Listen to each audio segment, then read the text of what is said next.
అందరికీ నమస్కారం అండి. పలమనేరుకు చెందిన పార్వతమ్మ అనే పెద్దావిడ కింద పడి కాలు విరగడం జరిగింది. శ్రీ సాయి హాస్పిటల్లో జాయిన్ అవ్వారు. అక్కడ డాక్టర్స్ ఆపరేషన్ చేయాలని చెప్పడంతో వెంటనే మన భారత సేవలకు కాల్ చేసి ఏ పాజిటివ్ బ్లడ్ కావాలని చెప్పడం జరిగింది.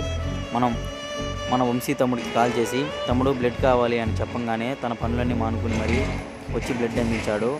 తను అయ్యప్ప స్వామి దీక్షలో కూడా ఉన్నాడు. ఆ రోజే శ్రీ కాళహస్తికి వెళ్ళాలని అనుకున్నాడు. కానీ మనం చెప్పంగానే మనతో పాటు వచ్చి బ్లడ్ అందించడం జరిగింది. చాలా చాలా ధన్యవాదాలు తమ్ముడు, మీ పనులన్నీ మానుకొని వచ్చి మాకు బ్లడ్ అందించినందుకు.